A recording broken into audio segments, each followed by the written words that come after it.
ਸਾਹਿਬ ਜਿਹੜਾ ਤੁਹਾਡਾ ਕਮਿਸ਼ਨ ਸੀ ਉਹਦੀ ਰਿਪੋਰਟ ਦੇ ਵਿੱਚ ਸਪਸ਼ਟ ਕਿਹਾ ਗਿਆ ਸੀ ਕਿ ਜਿਹੜੇ ਮੁੱਖ ਮੰਤਰੀ ਸਨ ਪੰਜਾਬ ਦੇ ਸਾਲ 2015 ਦੇ ਵਿੱਚ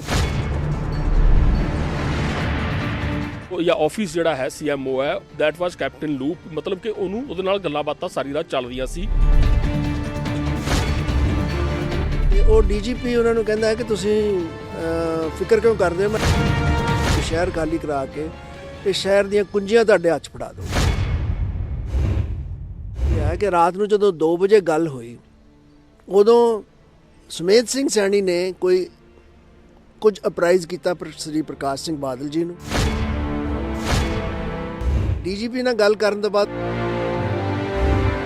ਜਵਾਬ 'ਚੋਂ ਸਵਾਲ ਨਿਕਲਦਾ ਹੈ, ਮੌਜੂਦਾ ਸਰਕਾਰ ਨੇ ਤੁਹਾਡੇ ਨਾਲ ਕੋਈ ਰਾਬਤਾ ਕੀਤਾ ਜਾਂ ਕਿਸੇ ਤਰ੍ਹਾਂ ਦੀ ਕੋਈ ਚਿੱਠੀ ਪੱਤਰੀ ਹੋਈ ਹੈ? ਕੁੰਵਰ ਵਿਜੇ ਪ੍ਰਤਾਪ ਵੀ ਨਹੀਂ ਕਾਰਗਰ ਸਾਬਤ ਹੋ ਰਹੇ ਜਾਂ ਫਿਰ ਤੁਸੀਂ ਰੱਦ ਕਰਦੇ ਹੋ ਉਹਨਾਂ ਦੀ ਜਾਂਚ ਨੂੰ? ਹਾਈ ਕੋਰਟ ਨੇ ਜਿਹੜੀ ਇੰਟਰਫੇਰੈਂਸ ਕੀਤੀ ਉਹ ਅਨਕਾਲਡ ਫੋਰ ਸੀ, ਅਨਪ੍ਰੈਸੀਡੈਂਟਡ। ਦੈਨਿਕ ਸਵੇਰਾ TV ਵੇਖ ਰਹੇ ਸਾਰੇ ਦਰਸ਼ਕਾਂ ਦਾ ਸਵਾਗਤ ਹੈ। ਦਰਸ਼ਕੋ, ਮੈਂ ਤੁਹਾਡਾ ਹੋਸਟ ਨੀਲ ਭਲਿੰਦਰ ਸਿੰਘ। ਬਹਿਬਲ ਕਲਾਂ ਗੋਲੀकांड ਦੇ ਮੁੱਦੇ ਉੱਤੇ ਸਿਆਸਤ ਇੱਕ ਵਾਰ ਫਿਰ ਗਰਮਾਈ ਹੋਈ ਹੈ। ਸਰਕਾਰ ਭਾਵੇਂ ਨਵੀਂ ਆ ਗਈ ਹੈ, ਪਰ ਜੋ ਲੋਕ ਇਨਸਾਫ ਦੀ ਮੰਗ ਕਰ ਰਹੇ ਨੇ ਉਹ ਕਹਿੰਦੇ ਨੇ ਕਿ ਹੁਣ ਤੱਕ ਇਹ ਸਰਕਾਰ ਵੀ ਇਨਸਾਫ ਦੇ ਨੇੜੇ ਤੇੜੇ ਨਹੀਂ ਲੱਗ ਸਕੀ। ਇਹ ਅਸੀਂ ਪ੍ਰੋਗਰਾਮ ਇਹ ਗੱਲਬਾਤ ਉਹਨਾਂ ਨਾਲ ਕਰਨ ਜਾ ਰਹੇ ਹਾਂ ਜਿਨ੍ਹਾਂ ਨੇ ਇਸ ਮੁੱਦੇ ਦੇ ਉੱਤੇ ਪਹਿਲੇ ਸਰਕਾਰੀ ਕਮਿਸ਼ਨ ਦੀ ਜਾਂਚ ਰਿਪੋਰਟ ਜਿਹੜੀ ਹੈ ਉਹ ਸਰਕਾਰ ਨੂੰ ਦਿੱਤੀ ਸੀ ਤੇ ਉਸ ਵਕਤ ਦੀ ਸਰਕਾਰ ਨੇ ਬਕਾਇਦਾ ਤੌਰ ਤੇ ਇਸ ਤੇ ਕਾਰਵਾਈ ਜਿਹੜੀ ਸ਼ੁਰੂ ਕਰ ਦਿੱਤੀ ਸੀ ਤੇ ਵਿਸ਼ੇਸ਼ ਜਾਂਚ ਟੀਮਾਂ ਦਾ ਗਠਨ ਕਰਕੇ ਗੱਲ ਅੱਗੇ ਤੋਰੀ ਸੀ। ਹੁਣ ਸਰਕਾਰਾਂ ਵੀ ਜਿਹੜੀਆਂ ਨੇ ਬਦਲ ਚੁੱਕੀਆਂ ਨੇ, ਮੁੱਖ ਮੰਤਰੀ ਵੀ ਤੀਜੇ ਆ ਚੁੱਕੇ ਨੇ, ਪਰ ਇਨਸਾਫ ਦੀ ਮੰਗ ਕਰ ਰਹੇ ਲੋਕ ਹਾਲੇ ਵੀ ਉੱਥੇ ਸੜਕ ਤੇ ਹੀ ਬੈਠੇ ਨੇ। ਮੈਂ ਬਣਿਆ ਹੋਇਆ ਜਸਟਿਸ ਰਣਜੀਤ ਸਿੰਘ ਉਹਨਾਂ ਨਾਲ, ਜੋ ਕਿ ਕੈਪਟਨ ਅਮਰਿੰਦਰ ਸਿੰਘ ਦੀ ਅਗਵਾਈ ਵਾਲੀ ਕਾਂਗਰਸ ਦੀ ਪੰਜਾਬ ਸਰਕਾਰ ਵੱਲੋਂ ਗਠਿਤ ਕੀਤੇ ਗਏ ਜਾਂਚ ਕਮਿਸ਼ਨ ਦੇ ਮੁਖੀ ਨੇ। ਜਸ ਸਾਹਿਬ, ਤੁਹਾਡਾ ਸਵਾਗਤ ਹੈ ਜੀ ਦੈਨਿਕ ਸਵੇਰਾ 'ਚ। ਮਿਹਰਬਾਨੀ, ਸ਼ੁਕਰੀਆ, ਥੈਂਕ ਯੂ। ਜਿਵੇਂ ਮੈਂ ਕਿਹਾ ਕਿ 2 ਸਰਕਾਰਾਂ ਆ ਚੁੱਕੀਆਂ ਨੇ ਤੇ ਤੀਜੇ ਮੁੱਖ ਮੰਤਰੀ ਨੇ, ਪਰ ਹੁਣ ਵੀ ਜਾਂਚ ਦੀ ਉਮੀਦ ਨਹੀਂ ਲੋਕਾਂ 'ਚ ਜਾਗ ਰਹੀ। ਹਾਲਾਂਕਿ ਬੜੀ ਇੱਕ ਕੰਪਰੀਹੈਂਸਿਵ ਜਾਂਚ ਰਿਪੋਰਟ ਤੁਹਾਡੇ ਵੱਲੋਂ ਦਿੱਤੀ ਜਾ ਚੁੱਕੀ ਹੈ, ਜਿਹੜੀ ਵਿਧਾਨ ਸਭਾ 'ਚ ਟੇਬਲ ਵੀ ਹੋ ਚੁੱਕੀ ਹੈ, ਹੋ ਚੁੱਕਾ ਸੀ। ਤੁਹਾਨੂੰ ਕਿੱਥੇ ਲੱਗਦਾ ਹੈ ਕਿ ਖੜੋਤ ਆ ਗਈ ਜਾਂਚ 'ਚ ਇੰਨਾ ਕੁਝ ਹੋਣ ਦੇ ਬਾਵਜੂਦ ਵੀ? ਮੇਰੇ ਹਿਸਾਬ ਨਾਲ ਇਹ ਜ਼ਿੰਮੇਵਾਰੀ ਜਿਹੜੀ ਇਹ ਇਨਸਾਫ ਤੱਕ ਨਾ ਪਹੁੰਚਣ ਦੀ ਜਿਹੜੀ ਹੈ ਨਾ, ਉਹ ਮਲਟੀਫੇਰੀਅਸ ਹੈ, ਸਭ ਅਦਾਰਿਆਂ ਦੀ ਜ਼ਿੰਮੇਵਾਰੀ ਹੈ ਇਹਦੇ 'ਚ। ਮੈਂ ਜਿਹੜੀਆਂ ਗਵਰਨਮੈਂਟਸ ਆਈਆਂ ਉਹਨਾਂ ਦੀ ਜ਼ਿੰਮੇਵਾਰੀ ਵੀ ਹੈ, ਜਿਹੜੀਆਂ ਸਿਟ ਕਨਸਟੀਟਿਊਟ ਹੋਈਆਂ ਜਿਨ੍ਹਾਂ ਨੇ ਇਨਵੈਸਟੀਗੇਸ਼ਨ ਕੀਤੀ ਹੈ ਉਹ ਵੀ ਜ਼ਿੰਮੇਵਾਰ ਨੇ ਕੁਝ ਐਕਸਟੈਂਟ ਤੱਕ। ਮੈਂ ਸਮਝਦਾ ਕੁਝ ਐਕਸਟੈਂਟ ਤੱਕ ਅਦਾਲਤ ਵੀ ਜ਼ਿੰਮੇਵਾਰ ਨੇ, ਜਿਨ੍ਹਾਂ ਦੀ ਅਨਫੇਅਰ ਇੰਟਰਫੇਰੈਂਸ ਜਿਹੜੀ ਹੈ ਉਹਦੇ ਕਰਕੇ ਇਹ ਜਿਹੜਾ ਜਸਟਿਸ ਡਿਲੇਡ ਹੋਇਆ ਹੈ। ਔਰ ਅਜੇ ਤੱਕ ਕੋਈ ਨਜ਼ਰ ਨਹੀਂ ਆ ਰਿਹਾ ਕਿ ਜਸਟਿਸ ਕਿਸੇ ਲੋਕਾਂ ਨੂੰ ਮਿਲੇਗਾ ਕਿ ਨਹੀਂ ਮਿਲੇਗਾ। ਤਾਂ ਸਾਰੇ ਰਲ ਮਿਲ ਕੇ ਜਿਹੜਾ ਇਕੱਠ ਹੈ ਨਾ, ਇਹ ਸਾਰੇ ਜ਼ਿੰਮੇਵਾਰ ਨੇ। ਪ੍ਰਾਇਮਰੀਲੀ ਰਿਸਪੌਂਸਿਬਿਲਿਟੀ ਜਿਹੜੀ ਕਿਸੇ ਵੀ ਵਰਗ ਨੂੰ ਜਸਟਿਸ ਦਿਵਾਉਣਾ ਜਿਹੜਾ ਉਹ ਗੌਰਮੈਂਟ ਦੀ ਹੁੰਦੀ ਹੈ, ਜਿਹੜੀ ਵੀ ਜਾਂ ਪਹਿਲੀ ਗੌਰਮੈਂਟ ਜਾਂ ਹੋਣ ਵਾਲੀ ਗੌਰਮੈਂਟ। ਇਹਨਾਂ ਦੀ ਪ੍ਰਾਇਮਰੀ ਜ਼ਿੰਮੇਵਾਰੀ ਹੈ ਕਿ ਜੇ ਕਿਸੇ ਨਾਲ ਕੋਈ ਜਾਂ ਇੰਨਾ ਵੱਡਾ ਇੱਕ ਹਾਦਸਾ ਹੋਇਆ ਸਟੇਟ ਦੇ ਵਿੱਚ ਤੇ ਉਹਨੂੰ ਸਿਰੇ ਤੱਕ ਪਹੁੰਚਾਉਣਾ ਤੇ ਜਸਟਿਸ ਦਿਵਾਉਣਾ ਲੋਕਾਂ ਨੂੰ, ਉਹ ਜ਼ਿੰਮੇਵਾਰੀ ਤਾਂ ਸਟੇਟ ਦੀ ਬਣਦੀ ਹੈ। ਜੱਜ ਸਾਹਿਬ, ਜਿਹੜਾ ਤੁਹਾਡਾ ਕਮਿਸ਼ਨ ਸੀ ਉਹਦੀ ਰਿਪੋਰਟ ਦੇ ਵਿੱਚ ਸਪਸ਼ਟ ਕਿਹਾ ਗਿਆ ਸੀ ਕਿ ਉਸ ਵਕਤ ਦੇ ਜਿਹੜੇ ਮੁੱਖ ਮੰਤਰੀ ਸਨ ਪੰਜਾਬ ਦੇ ਸਾਲ 2015 ਦੇ ਵਿੱਚ ਪ੍ਰਕਾਸ਼ ਸਿੰਘ ਬਾਦਲ, ਹੀ ਵਾਸ ਕੈਪਟਨ ਲੂਪ ਦੈਟ ਨਾਈਟ, ਯਾਨੀ ਕਿ 14 ਤੇ 15 ਅਕਤੂਬਰ 2015 ਦੀ ਰਾਤ ਨੂੰ ਜਦੋਂ ਉੱਥੇ ਗੋਲੀ ਚੱਲਦੀ ਹੈ, 2 ਜਣੇ ਮਰਦੇ ਨੇ ਤੇ ਕੋਟਕਪੂਰਾ 'ਚ ਵੀ ਇਨਸੀਡੈਂਟ ਵਾਪਰਦਾ ਹੈ, ਤਾਂ ਉਦੋਂ ਮੁੱਖ ਮੰਤਰੀ ਦਾ ਨਿਵਾਸ ਜਿਹੜਾ ਹੈ ਉਹ ਜਾਂ ਆਫਿਸ ਜਿਹੜਾ ਹੈ CMO ਹੈ ਦੈਟ ਵਾਸ ਕੈਪਟਨ ਲੂਪ, ਮਤਲਬ ਕਿ ਉਹਦੇ ਨਾਲ ਗੱਲਾਂ ਬਾਤਾਂ ਸਾਰੀ ਰਾਤ ਚੱਲ ਰਹੀਆਂ ਸੀ। ਤੁਸੀਂ ਆਪਣੀ ਜਾਂਚ ਰਿਪੋਰਟ ਦੇ ਵਿੱਚ ਬਕਾਇਦਾ ਤੌਰ ਤੇ ਫੋਨ ਕਾਲ ਦੀ ਡਿਟੇਲ ਵੀ ਦਿੱਤੀ ਹੈ, SMS ਆਦਾਨ ਪ੍ਰਦਾਨ ਹੋਣ ਦੀ ਡਿਟੇਲ ਵੀ ਦਿੱਤੀ ਹੈ, ਜਿਸ ਦੇ ਆਧਾਰ ਦੇ ਉੱਤੇ ਤੁਸੀਂ ਸਪਸ਼ਟ ਕਿਹਾ ਸੀ ਕਿ ਮੁੱਖ ਮੰਤਰੀ ਜੋ ਵੀ ਸਨ ਉਸ ਵਕਤ ਦੇ ਪ੍ਰਕਾਸ਼ ਸਿੰਘ ਬਾਦਲ ਸਨ, ਕਿ ਉਹਨਾਂ ਨੂੰ ਵੀ FIR ਦਾ ਹਿੱਸਾ ਬਣਾਉਣਾ ਮੁੱਢਲੇ ਤੌਰ ਦੇ ਉੱਤੇ ਜ਼ਰੂਰੀ ਹੈ। ਕੈਪਟਨ ਅਮਰਿੰਦਰ ਸਿੰਘ ਦੀ ਸਰਕਾਰ ਸੀ, ਉਹਨਾਂ ਤੇ ਸਿਆਸੀ ਇਲਜ਼ਾਮ ਇਹ ਲਾਇਆ ਸੀ ਕਿ ਉਹ ਸ਼ਾਇਦ ਮਿਲ ਕੇ ਚੱਲਦੇ ਨੇ, ਬਾਦਲਾਂ ਨੂੰ ਬਚਾਉਣਾ ਚਾਹੁੰਦੇ ਨੇ। ਉਹਦਾ ਖਾਮਿਆਜਾ ਉਹਨਾਂ ਨੂੰ ਆਪਣੀ ਮੁੱਖ ਮੰਤਰੀ ਦੀ ਕੁਰਸੀ ਗਵਾ ਕੇ ਵੀ ਭੁਗਤਣਾ ਪਿਆ ਤੇ ਮੁੜ ਕੇ ਕਾਂਗਰਸ ਪਾਰਟੀ ਨੂੰ ਆਪਣੀ ਸਰਕਾਰ ਗਵਾ ਕੇ ਵੀ ਭੁਗਤਣਾ ਪਿਆ। ਸਵਾਲ ਇਹ ਹੈ ਕਿ ਜੋ ਮੌਜੂਦਾ ਮੁੱਖ ਮੰਤਰੀ ਨੇ ਉਹਨਾਂ ਤੇ ਤਾਂ ਕੋਈ ਇਲਜ਼ਾਮ ਨਹੀਂ ਕਿ ਉਹ ਬਾਦਲਾਂ ਨਾਲ ਮਿਲ ਕੇ ਜਾਂ ਕੈਪਟਨ ਨਾਲ ਮਿਲ ਕੇ ਚੱਲਦੇ ਨੇ, ਤਾਂ ਤੁਹਾਡੀ ਰਿਪੋਰਟ ਕੀ ਇਸ਼ਾਰਾ ਕਰਦੀ ਹੈ, ਕੀ ਰਾਹ ਦਿਖਾਉਂਦੀ ਹੈ ਮੌਜੂਦਾ ਮੁੱਖ ਮੰਤਰੀ ਭਗਵੰਤ ਸਿੰਘ ਮਾਨ ਨੂੰ? ਦੇਖੋ ਜੀ, ਰਿਪੋਰਟ ਦੇ ਵਿੱਚ ਸਪਸ਼ਟ ਇਹ ਕੀਤਾ ਗਿਆ ਸੀਗਾ ਕਿ ਉਹ 14 ਅਕਤੂਬਰ ਦੀ ਰਾਤ ਨੂੰ ਕੀ ਕੁਝ ਹੋਇਆ। ਰਿਪੋਰਟ ਦੀ ਜਿਹੜੀ ਫਾਈਂਡਿੰਗ ਹੈ, ਜਿਹੜੀ ਕਿ ਮੇਰਾ ਖਿਆਲ ਕਿਸੇ ਨੇ ਅਜੇ ਤੱਕ ਉਹਨੂੰ ਝੁਠਲਾਇਆ ਨਹੀਂ ਕੋਈ ਵੀ ਕਿਸੇ ਤਰੀਕੇ ਨਾਲ, ਕਿ ਉੱਥੇ ਉਹ ਲੋਕ ਸ਼ਾਂਤਮਈ ਬੈਠੇ ਸੀ, ਪੁਲਿਸ ਦੇ ਨਾਲ ਸਮਝੌਤਾ ਹੋ ਕੇ ਅਰੈਸਟ ਹੋਣੀਆਂ ਸ਼ੁਰੂ ਹੋ ਗਈਆਂ ਸੀ, ਕੁਝ ਵਾਦ ਵਿਵਾਦ ਹੋਇਆ ਤੇ ਉਸ ਕਾਰਨ ਕਰਕੇ ਕੁਝ ਉਹਨਾਂ 'ਚ ਪੁਲਿਸ ਦੇ ਵਿੱਚ ਜਾਂ ਲੋਕਾਂ ਦੇ ਵਿੱਚ ਕੋਈ ਵਿਵਾਦ ਪੈਦਾ ਹੋ ਗਿਆ, ਅਰੈਸਟਸ ਬੰਦ ਹੋ ਗਈਆਂ। ਉਹਨਾਂ ਨੇ ਕਿਹਾ ਜੀ ਅਸੀਂ ਹੁਣ ਨਹੀਂ ਕਰਨਾ, ਉਹਨਾਂ ਨੇ ਪਾਠ ਸ਼ੁਰੂ ਕਰ ਦਿੱਤਾ। ਔਰ ਫਾਈਂਡਿੰਗ ਇਹ ਹੈ ਕਿ ਜਿਹੜੀਆਂ ਬੜੇ ਤੱਥਾਂ 'ਤੇ ਆਧਾਰਿਤ ਹੈ, ਕਿਉਂਕਿ ਉੱਥੇ CCTV ਕੈਮਰੇ ਦੀ ਫੁਟੇਜ ਅਵੇਲੇਬਲ ਸੀ, ਕਿ ਪੁਲਿਸ ਨੇ ਉੱਥੇ ਬਿਨਾਂ ਸੋਚੇ ਸਮਝੇ, ਬਿਨਾਂ ਜਾਣੇ ਪਛਾਣੇ ਜਾਂ ਬਿਨਾਂ ਕੋਈ ਸੋਚ ਸਮਝ ਦੇ ਉੱਥੇ ਪੁਲਿਸ ਐਕਸ਼ਨ ਲੈ ਲਿਆ ਤੇ ਉੱਥੇ ਗੋਲੀ ਵੀ ਚਲਾਈ। ਉਸ ਦਾ ਨਤੀਜਾ ਇਹ ਹੋਇਆ ਕਿ ਸਾਰੇ ਲੋਕਾਂ ਦੇ ਵਿੱਚ ਬੜਾ ਉੱਥੇ ਰੋਸ ਹੋਇਆ। ਤੇ ਕੁਐਸਚਨ ਇਹ ਸੀਗਾ ਕਮਿਸ਼ਨ ਦੇ ਸਾਹਮਣੇ ਕਿ ਇਹ ਗੋਲੀ ਚਲਾਉਣ ਦਾ ਹੁਕਮ ਜਾਂ ਗੋਲੀ ਚਲਾਉਣ ਦੀ ਜਿਹੜੀ ਕਾਰਵਾਈ ਸੀ ਉਹਦੇ ਪਿੱਛੇ ਕੌਣ ਹੈ। ਔਰ ਇਸ ਦੇ ਵਿੱਚ ਸੁਮੇਧ ਸਿੰਘ ਸੈਣੀ ਔਰ ਪ੍ਰਕਾਸ਼ ਸਿੰਘ ਬਾਦਲ, ਜਿਹੜੀ ਜਦੋਂ ਸੁਮੇਧ ਸਿੰਘ ਸੈਣੀ DGP ਸੀ ਤਾਂ ਪ੍ਰਕਾਸ਼ ਸਿੰਘ ਬਾਦਲ ਜੀ ਜਿਹੜੇ ਚੀਫ ਮਿਨਿਸਟਰ ਸਨ, ਉਹਨਾਂ ਦੇ ਵਿੱਚ ਰਾਤ ਨੂੰ ਗੱਲਬਾਤ ਹੁੰਦੀ ਕੋਈ 2 ਵਜੇ, ਕਿਉਂਕਿ ਡਿਸਟ੍ਰਿਕਟ ਐਡਮਿਨਿਸਟ੍ਰੇਸ਼ਨ ਨਾਲ ਜਦੋਂ ਚੀਫ ਮਿਨਿਸਟਰ ਆਫਿਸ ਦੀ ਜਾਂ ਚੀਫ ਮਿਨਿਸਟਰ ਦੀ ਗੱਲ ਹੁੰਦੀ ਹੈ ਤਾਂ ਉਹਨਾਂ ਨੂੰ ਰਿਪੋਰਟ ਦਿੱਤੀ ਗਈ ਸੀ ਕਿ ਜੀ ਉੱਥੇ ਲੋਕ ਸ਼ਾਂਤਮਈ ਬੈਠੇ, ਕਿਸੇ ਕੋਈ ਐਕਸ਼ਨ ਲੈਣ ਦੀ ਲੋੜ ਨਹੀਂ। ਉਹਦੇ ਨਾਲ ਸ਼ਾਇਦ ਉਹ ਮੰਨ ਗਏ ਸੀ ਡਿਪਟੀ ਕਮਿਸ਼ਨਰ ਦੀ ਇਸ ਅਸੈਸਮੈਂਟ ਨਾਲ, ਪਰ ਇਮੀਡੀਏਟਲੀ ਦੇਅਰ ਆਫਟਰ ਉਹਨਾਂ ਨੇ ਡਿਪਟੀ ਕਮਿਸ਼ਨਰ ਨੂੰ ਫੋਨ ਕੀਤਾ ਕਿ DGP ਨਾਲ ਗੱਲ ਕਰੋ। ਉਹ DGP ਨਾਲ ਜਦੋਂ ਗੱਲ ਹੁੰਦੀ ਆ ਤੇ ਉਹ DGP ਉਹਨਾਂ ਨੂੰ ਕਹਿੰਦਾ ਹੈ ਕਿ ਤੁਸੀਂ ਫਿਕਰ ਕਿਉਂ ਕਰਦੇ ਹੋ, ਮੈਂ 10 ਮਿੰਟ ਤੁਹਾਨੂੰ ਸ਼ਹਿਰ ਖਾਲੀ ਕਰਾ ਕੇ ਇਹ ਸ਼ਹਿਰ ਦੀਆਂ ਕੁੰਜੀਆਂ ਤੁਹਾਡੇ ਹੱਥ 'ਚ ਫੜਾ ਦਊਂਗਾ। ਔਰ ਇਸ ਦਾ ਆਫਟਰਮਾਥ ਕੀ ਹੋਇਆ ਕਿ ਉੱਥੇ ਫਿਰ ਪੁਲਿਸ ਐਕਸ਼ਨ ਹੋਇਆ, ਗੋਲੀ ਚੱਲੀ, ਇੱਕ ਬੰਦੇ ਨੂੰ ਉੱਥੇ ਜ਼ਖਮੀ ਹੋਇਆ। ਉਸ ਤੋਂ ਬਾਅਦ ਜਿਹੜੀ ਬਾਈਬਲ ਕਲਾਂ ਇਨਸੀਡੈਂਟ ਹੋਇਆ, ਤੋ ਜਿਹੜੀ ਗੁਫ਼ਤਗੂ ਇਹ ਜ਼ਾਹਿਰ ਕਰਦੀ ਹੈ ਕਿ ਰਾਤ ਨੂੰ ਜਦੋਂ 2 ਵਜੇ ਗੱਲ ਹੋਈ, ਉਦੋਂ ਸੁਮੇਧ ਸਿੰਘ ਸੈਣੀ ਨੇ ਕੁਝ ਅਪਰਾਈਜ਼ ਕੀਤਾ ਸ੍ਰੀ ਪ੍ਰਕਾਸ਼ ਸਿੰਘ ਬਾਦਲ ਜੀ ਨੂੰ, ਜਿਹਦੇ ਕਰਕੇ ਉਹਨਾਂ ਨੇ ਡਿਸਟ੍ਰਿਕਟ ਐਡਮਿਨਿਸਟ੍ਰੇਸ਼ਨ ਨੂੰ DGP ਨਾਲ ਗੱਲ ਕਰਨ ਲਈ ਕਿਹਾ। DGP ਨਾਲ ਗੱਲ ਕਰਨ ਤੋਂ ਬਾਅਦ ਗੋਲੀ ਚੱਲਦੀ ਹੈ, ਤਾਂ ਜ਼ਿੰਮੇਵਾਰੀ ਤਾਂ ਉਹਨਾਂ ਨੂੰ ਅੱਖੋਂ ਓਲੇ ਨਹੀਂ ਕੀਤਾ ਜਾ ਸਕਦਾ। ਚੀਫ ਮਿਨਿਸਟਰ ਨੇ ਜਾਂ ਤਾਂ ਉਹਨਾਂ ਨੂੰ ਕਿਹਾ ਵੀ ਤੁਸੀਂ ਆ ਕੇ ਚੀਫ ਮਿਨਿਸਟਰ ਕਮਿਸ਼ਨ ਦੇ ਸਾਹਮਣੇ ਕਹਿੰਦੇ ਕਿ ਜੀ ਮੈਂ ਉਹਨੂੰ ਹਦਾਇਤ ਦਿੱਤੀ ਸੀ ਵੀ ਕੁਝ ਐਕਸ਼ਨ ਨਹੀਂ ਲੈਣਾ, ਫਿਰ ਜ਼ਿੰਮੇਵਾਰੀ DGP ਦੀ ਬਣਦੀ ਸੀ। ਜਦੋਂ ਦੋਨੇ ਚੁੱਪ ਨੇ ਇਸ ਗੱਲ ਤੇ ਕਿ ਕੀ ਹਦਾਇਤਾਂ ਹੋਈਆਂ ਤੇ ਕੀ ਗੁਫ਼ਤਗੂ ਉਹਨਾਂ 'ਚ ਹੋਈ, ਸਵਾਏ ਇਸ ਤੋਂ ਕਿ ਸੈਣੀ ਇੰਨੇ ਦੱਸਦੇ ਨੇ ਕਿ ਰਾਤ ਨੂੰ 2 ਵਜੇ ਜਦੋਂ ਮੇਰੀ ਗੱਲ ਹੋਈ ਤੇ ਚੀਫ ਮਿਨਿਸਟਰ ਨੇ ਮੈਨੂੰ ਪੁੱਛਿਆ ਕਿ ਉੱਥੇ ਹਾਲਾਤ ਕੀ ਨੇ ਤੇ ਤੂੰ ਕੀ ਕਰਨ ਜਾ ਰਿਹਾ, ਤੇ ਇਹ ਅੱਗੇ ਦੱਸਣਾ ਚਾਹੀਦਾ ਉਹਨਾਂ ਨੂੰ ਕਿ ਇਹਨਾਂ ਨੇ ਹਾਲਾਤ ਕੀ ਦੱਸੇ ਤੇ ਚੀਫ ਮਿਨਿਸਟਰ ਨੇ ਕੀ ਹਦਾਇਤਾਂ ਦਿੱਤੀਆਂ।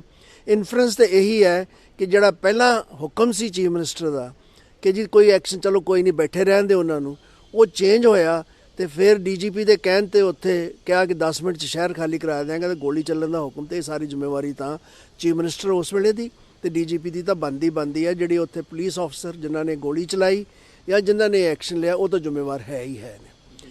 ਤੋ ਇਹ ਸਾਰੀ ਸਪਸ਼ਟ ਗੱਲ ਮੇਰੀ ਰਿਪੋਰਟ ਦੇ ਵਿੱਚ ਹੈ। ਮੇਰੇ ਖਿਆਲ ਦੇ ਵਿੱਚ ਜਿਹੜਾ ਸਿੱਟ ਨੇ ਇੰਨਾ ਟਾਈਮ ਲਾਇਆ ਇਸ ਗੱਲ ਨੂੰ ਕਿਸੇ ਸਿੱਟੇ 'ਤੇ ਲਿਆਉਣ ਲਈ, ਉਹ ਮੇਰੀ ਸਮਝ ਤੋਂ ਬਾਹਰ ਹੈ।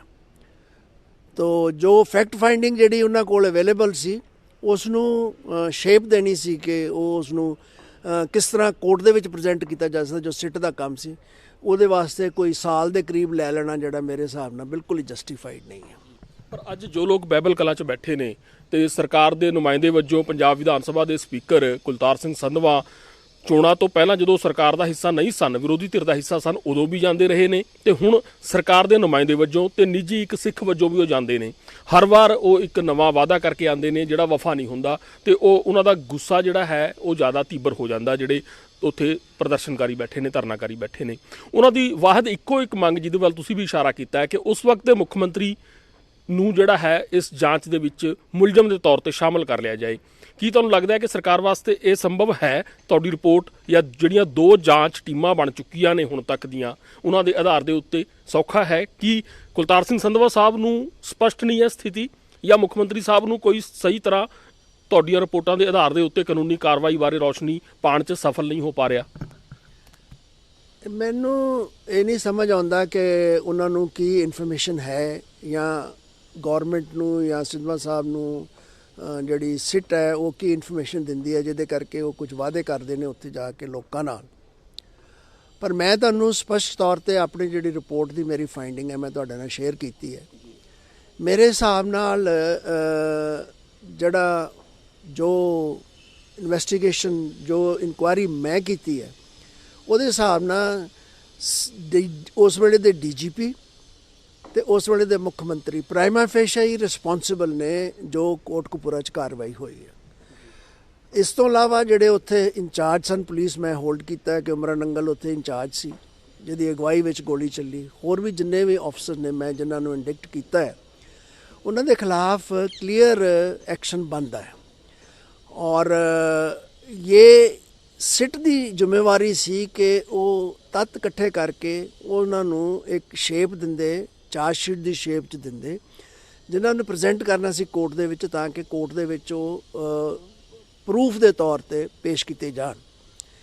ਇੰਨੀ ਡਿਫਿਕਲਟੀ ਮੇਰੇ ਹਿਸਾਬ ਨਾਲ ਕਿਉਂ ਆ ਰਹੀ ਹੈ, ਕਿਉਂ ਇੰਨਾ ਟਾਈਮ ਲੱਗ ਰਿਹਾ ਹੈ, ਕਿਉਂ ਗੌਰਮੈਂਟਾਂ ਇਹਨੂੰ ਸੋਲਵ ਨਹੀਂ ਕਰ ਪਾ ਰਹੀਆਂ, ਮੇਰੀ ਸਮਝ ਤੋਂ ਬਾਹਰ ਹੈ। ਕੁਝ ਸਿਆਸੀ ਕਾਰਨ ਹੋ ਸਕਦੇ ਨੇ, ਹਾਲਾਂਕਿ ਤੁਹਾਡਾ ਤਾਂ ਵਾਬਸਤਾ ਨਹੀਂ ਹੈ ਕਿ ਹੋ ਸਕਦਾ ਕੈਪਟਨ ਅਮਰਿੰਦਰ ਸਿੰਘ ਨੇ ਕਿਸੇ ਵੀ ਮਜਬੂਰੀ 'ਚ ਉਸ ਵਕਤ ਦੀ ਜਿਹੜੀ ਤੁਹਾਡੀ ਰਿਪੋਰਟ ਸੀ ਉਹਦੇ ਆਧਾਰ ਦੇ ਉੱਤੇ ਤਤਕਾਲੀ ਮੁੱਖ ਮੰਤਰੀ ਦੇ ਖਿਲਾਫ ਕਾਰਵਾਈ ਨਹੀਂ ਕੀਤੀ ਹੋਏਗੀ, ਜਿਹਦਾ ਖਾਮਿਆਜਾ ਆਪਾਂ ਜ਼ਿਕਰ ਕਰ ਚੁੱਕੇ ਹਾਂ ਕਿ ਭੁਗਤਣਾ ਪਿਆ। ਮੌਜੂਦਾ ਸਰਕਾਰ ਨੂੰ ਸਿਆਸੀ ਤੌਰ ਤੇ ਹੋ ਸਕਦਾ ਹੈ ਕਿ ਹੋਵੇ ਕਿ ਜੇਕਰ ਅਸੀਂ ਦੁਬਾਰਾ ਉਹ ਛੇੜ ਲਿਆ ਤਾਂ ਅਕਾਲੀ ਦਲ ਹਾਸ਼ੀਏ ਤੇ ਲੱਗਾ ਹੋਇਆ, ਬਾਦਲ ਪਰਿਵਾਰ ਹਾਸ਼ੀਏ ਤੇ ਲੱਗਾ ਹੋਇਆ, ਉਹ ਮੁੜ ਚਰਚਾ 'ਚ ਆ ਜਾਏਗਾ, ਮੁੜ ਕਿਸੇ ਤਰ੍ਹਾਂ ਦੀ ਉਹਨਾਂ ਨੂੰ ਜੱਦੋ-ਜਹਿਦ ਕਰਨ ਦਾ ਮੌਕਾ ਮਿਲ ਜਾਏਗਾ। ਪਰ ਸਵਾਲ ਜਿਹੜੀ ਆਪਾਂ ਤੁਹਾਡੀ ਰਿਪੋਰਟ ਹੈ ਉਹਦੇ ਆਧਾਰ ਤੇ ਹੀ ਚੱਲ ਰਹੇ ਹਾਂ, ਤਕਨੀਕੀ ਤੱਥਾਂ ਨੂੰ ਆਪਾਂ ਅੱਖੋਂ ਪਰੋਖੇ ਨਹੀਂ ਕਰ ਸਕਦੇ। ਸਵਾਲ ਇਹ ਖੜਾ ਹੁੰਦਾ ਹੈ ਕਿ ਜਿੰਨਾ ਸਮਾਂ ਹੁੰਦਾ ਲੱਗਦਾ ਜਾ ਰਿਹਾ, ਜਿਉਂ-ਜਿਉਂ ਸਿੱਟ ਤੋਂ ਸਿੱਟ ਬਣਦੀ ਜਾ ਰਹੀ ਹੈ, ਕੀ ਲੱਗਦਾ ਨਹੀਂ ਕਿ ਕੇਸ ਕਮਜ਼ੋਰ ਹੁੰਦਾ ਜਾ ਰਿਹਾ ਹੈ?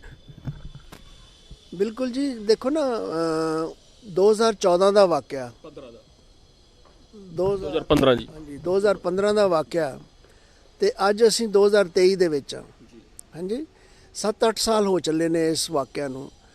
ਜਿਉਂ-ਜਿਉਂ ਟਾਈਮ ਲੰਘਦਾ ਜਾਂਦਾ ਜਿਹੜੇ ਤੱਤ ਜਿਹੜੇ ਨੇ ਨਾ ਗੁਆਚਦੇ ਜਾਂਦੇ ਨੇ, ਉਹਨਾਂ ਨੂੰ ਇਕੱਠੇ ਕਰਨਾ ਇਨਵੈਸਟੀਗੇਟਿੰਗ ਏਜੰਸੀ ਵਾਸਤੇ ਬੜਾ ਮੁਸ਼ਕਲ ਹੋ ਜਾਂਦਾ ਹੈ।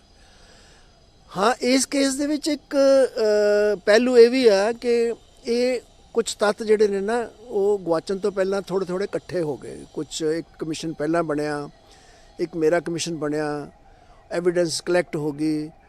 ਮੇਰੇ ਖਿਆਲ ਵਿੱਚ ਜਿਹੜੇ ਲੋਕ ਉੱਥੇ ਗਵਾਹ ਸਨ ਜਾਂ ਜਿਹੜੇ ਐਵੀਡੈਂਸ ਦੇ ਸਕਦੇ ਸਨ ਉਹ ਵੀ ਥੱਕ ਗਏ ਹੋਣਗੇ ਹੁਣ ਤੱਕ ਕਿ ਇੰਨਾ ਵਾਰੀ ਉਹਨਾਂ ਨੂੰ ਕਿਤੇ ਕਮਿਸ਼ਨਰ ਸਾਹਮਣੇ ਪੇਸ਼ ਹੋਣਾ ਪਿਆ, ਇੰਨੀਆਂ ਸਿੱਟ ਬਣੀਆਂ, ਇੱਕ ਸਿੱਟ ਕੁਐਸ਼ ਹੋ ਗਈ, ਮਤਲਬ ਸਾਰਾ ਕੁਝ ਹੋਇਆ।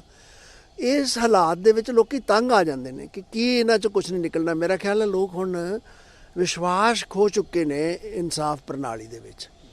ਇਸ ਕਰਕੇ ਮੈਂ ਸਮਝਦਾ ਹਾਂ ਕਿ ਜ਼ਰੂਰ ਬਹੁਤ ਵੱਡੀ ਢਾਹ ਲੱਗੀ ਹੈ ਇਨਸਾਫ ਨੂੰ ਕਿ ਇੱਕ ਐਡਾ ਵੱਡਾ ਹਾਦਸਾ ਜਿਹਦੇ 'ਚ 2 ਕਤਲ ਹੋਏ ਹੋਣ ਔਰ ਇੰਨੇ ਲੋਕੀ ਜ਼ਖਮੀ ਹੋਏ ਹੋਣ। ਬਾਈਬਲ ਕਲਾਂ ਦੇ ਵਿੱਚ 6-7 ਲੋਕਾਂ ਨੂੰ ਗੋਲੀ ਨਾਲ ਜ਼ਖਮੀ ਹੋਏ। ਔਰ ਫਿਰ ਤੁਸੀਂ ਇਹ ਦੇਖੋ ਕਿ ਕੋਟਕਪੂਰੇ ਵਿੱਚ ਵੀ ਇੱਕ ਬੜਾ ਮਤਲਬ ਯੰਗ ਮੈਨ ਬੜਾ ਜ਼ਖਮੀ ਹੋਇਆ, ਉਹ ਹੈਂਡੀਕੈਪ ਹੈ। ਔਰ ਮੈਨੂੰ ਬੜੇ ਅਫਸੋਸ ਨਾਲ ਕਹਿਣਾ ਪੈਂਦਾ ਹੈ ਕਿ ਜਿਹੜੀਆਂ ਮੇਰੀਆਂ ਰਿਕਮੈਂਡੇਸ਼ਨ ਸੀ ਐਟਲੀਸਟ ਉਹ ਤਾਂ ਸਾਰੀਆਂ ਗੌਰਮੈਂਟਾਂ ਨੇ ਅੱਖੋਂ ਵਾਂਝੇ ਕੀਤੀਆਂ। ਕਿ ਇੱਕ ਤਾਂ ਮੈਂ ਕਿਹਾ ਸੀ ਕਿ ਉਹ ਜਿਹੜਾ ਅਜੀਤ ਸਿੰਘ ਜਿਹਨੂੰ ਗੋਲੀ ਲੱਗੀ ਹੈ ਕੋਟਕਪੂਰੇ ਵਿੱਚ, ਉਹਨੂੰ ਗੌਰਮੈਂਟ ਨੌਕਰੀ ਦੇਣੀ ਚਾਹੀਦੀ ਹੈ। ਮੈਂ ਬਾਵਜੂਦ ਇਸ ਕਿ ਸਾਰੀ ਗੌਰਮੈਂਟ ਨੂੰ ਪਰਸਨਲ ਚਿੱਠੀਆਂ ਲਿਖੀਆਂ ਆਪਣੀ ਕਮਿਸ਼ਨ ਦੀ ਰਿਪੋਰਟ ਤੋਂ ਬਾਅਦ, ਕਿਸੇ ਨੇ ਉਹਨੂੰ ਨਹੀਂ ਦਿੱਤਾ। ਇੱਕ ਬੇਅੰਤ ਸਿੰਘ ਕਰਕੇ ਜਿਹਨੂੰ ਬੜੀ ਸੀਰੀਅਸਲੀ ਇੰਜਰੀ ਬਾਈਬਲ ਕਲਾਂ ਵਿੱਚ ਹੋਈ ਸੀ, ਹਾਂਜੀ, ਉਹਨੂੰ ਵੀ ਜਿਹੜੀ ਸੀ ਨਾ ਗੌਰਮੈਂਟ ਜੌਬ ਵਾਸਤੇ ਮੈਂ ਸਾਰੇ ਗੌਰਮੈਂਟਾਂ ਨੂੰ ਚਿੱਠੀਆਂ ਲਿਖੀਆਂ, ਚੰਨੀ ਹੋਰਾਂ ਨੂੰ ਚਿੱਠੀਆਂ ਲਿਖੀਆਂ, ਹੋਮ ਮਿਨਿਸਟਰ ਨੂੰ ਚਿੱਠੀਆਂ ਲਿਖੀਆਂ, ਪਹਿਲੀ ਗੌਰਮੈਂਟ ਨੂੰ ਚਿੱਠੀਆਂ ਲਿਖੀਆਂ, ਪ੍ਰੈਜ਼ੈਂਟ ਗੌਰਮੈਂਟ ਨੂੰ ਵੀ ਕੁਝ ਮੈਂ ਡੀਜੀਪੀ ਸਾਹਿਬ ਨਾਲ ਵੀ ਆਪਣਾ ਰਾਬਤਾ ਕੀਤਾ ਸੀ ਵੀ ਇਹ ਬੰਦਿਆਂ ਨਾਲ ਜਾਸਤੀ ਹੋਈ ਹੈ, ਇਹਨਾਂ ਨੂੰ ਨੌਕਰੀ ਜ਼ਰੂਰ ਮਿਲਣੀ ਚਾਹੀਦੀ ਹੈ। ਪਰ ਬੜੇ ਅਫਸੋਸ ਨਾਲ ਕਹਿਣਾ ਪੈਂਦਾ ਹੈ ਕਿ ਕੋਈ ਗੱਲ ਨਹੀਂ ਸੁਣਦੇ।